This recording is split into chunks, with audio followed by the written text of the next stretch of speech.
Caprio and the writer-director Paul Thomas Anderson. Make some noise for Paul, y'all.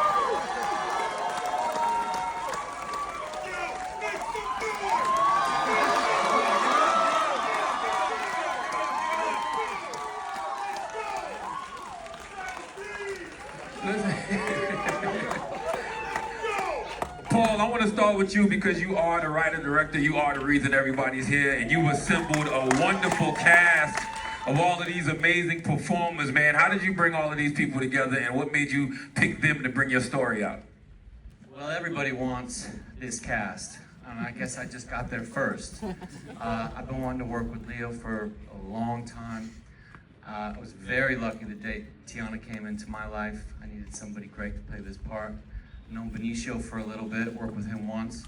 Desperate to work with him again. JP, Jungle Pussy, is one of a kind. So I'm just lucky to have her. And Chase, this is her first movie. Can you talk about shooting the film in VistaVision? I know you're in an IMAX theater, but what exactly is VistaVision for those? VistaVision is a large format, so when you see this movie in IMAX, there's nothing like it. You're gonna wonder why it feels three-dimensional. There's gonna be a sequence in here, maybe take your Dramamine, be careful. It's gonna, and you're gonna wonder what it is. VistaVision is an old-fashioned camera technique from the 50s. It's a very large format camera, goes beautifully with IMAX and any other cinema you wanna see it in, but it's, it breaks the rule. It's something, because something's old doesn't mean it's great. So it was a beautiful old camera that we brought back, and you'll see the difference, I hope. And Paul, I want to thank you for giving up-and-coming actors like Leonardo DiCaprio a shot. Leo, you've expressed you wanted to work with Paul for years, and now that it's finally happened with one battle after another. What was the experience like for you? It was incredible. What's up, New York?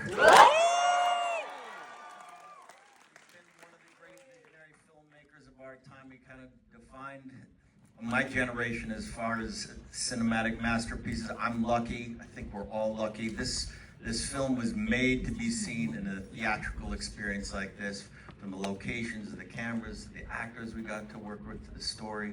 20 years in the making. I just hope everybody enjoys the movie. Yeah. New York City, make some noise for Miss Teyana Taylor.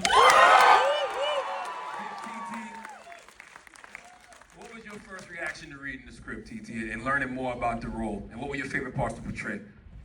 Oh, those are good questions. It's crazy because I didn't have the script first. First, I got a call from the legendary PTA himself, personally. He called my phone, and I was on a long road trip, and I was real irritated, and he called me from a number that I did not know. So for real, I picked up, I was like, hello? He's like, hey, what's up? I said, who the hell is this? Playing on my damn phone. He's like, this is Paul Thomas Anderson. I was like, oh shit, hey, what's going on? Life is good, yeah, what's going on? And we started talking about Perfidia. I got so excited, and when he said his name, it was like already a yes for me, but as we really got into conversation about Perfidia, and we just kind of took it from there and kind of started playing with her layers and color coordinating them layers. So I'm just, really excited to be a part, and, I'm happy I get to play this character who's unapologetically herself, and she's a survivor. Absolutely. Now, the story blurs the line between comedy and action thriller, but at the core of it is a relationship between a father and a daughter, and the length someone will go for someone they love. So this is a question for all of y'all. What's the delicate balance between those themes for y'all in this film? Well, you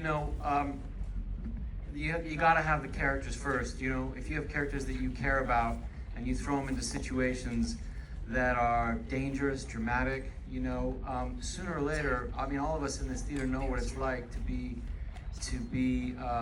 scattered or sporadic, whether it's a daily battle or a big battle. And we just try to show the kind of ridiculousness of life sometimes. And so out of that, I think, comes the humor in the movie. A lot of it comes from Leo's character. A lot of it comes from Sensei.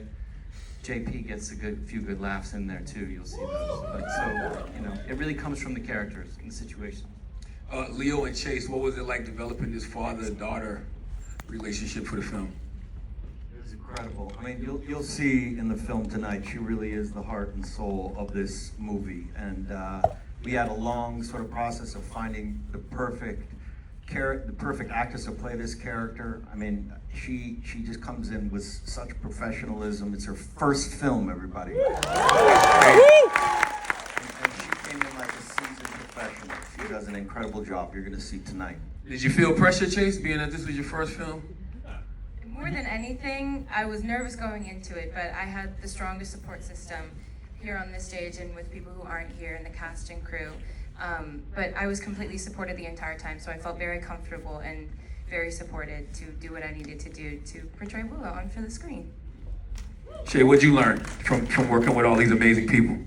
Working with all of these iconic, legendary, transformative, this has taught me personally to continue to be myself. As cliche as that sounds, I feel like Paul saw something in me that could help tell this story amongst these greats, and I'm so honored by that. But it's like, oh damn, so I just gotta like keep doing what I've been doing, pouring into myself, being myself, and just attracting all the goodness there is. That's what's up. Can you tell me about the odd couple pairing between Bob and Sensei? The odd couple pairing. Would you call it an odd couple? Yeah. Couple Cheech and Chong kind of thing. Yeah, we just, I came in, I had, Paul wrote the little section I'm in, gave me the beginning and the end, and Paul and Leo and El Paso, all together got involved into doing this little section of the film. Because there's a lot of non-actors from El Paso in the film, and it really added like a great dimension to the film, but also I think for Leo and myself as actors, to be there with the real people was really cool. Word. Paul, Paul, did it really? He's one of the coolest characters in the history of cinema, like Sensei Carlos. Paul, did it really take two decades to write this? Well, no, directing it was only, we shot for about a year. Okay. But 20 years ago, I started with this story. And, you know, what was I doing the whole time? Well, I was writing, I would come back to it, write a little bit more, learn about it, write these characters, take them this way, take them that way, follow them where they led me. But I think we're all being a bit philosophical now about what took so long, because when I look at this cast, I realize that's what took me so long. Absolutely. We all needed to get to this spot where we all were to meet up on whatever this journey is of life, to have this moment, to show it. It was worth the wait for me. I mean, nothing like it. Okay, well, no need to keep the proceedings from not proceeding. So make some noise for the cast of One Battle After Another. Y'all enjoy this movie, and let Paul know if it was worth it.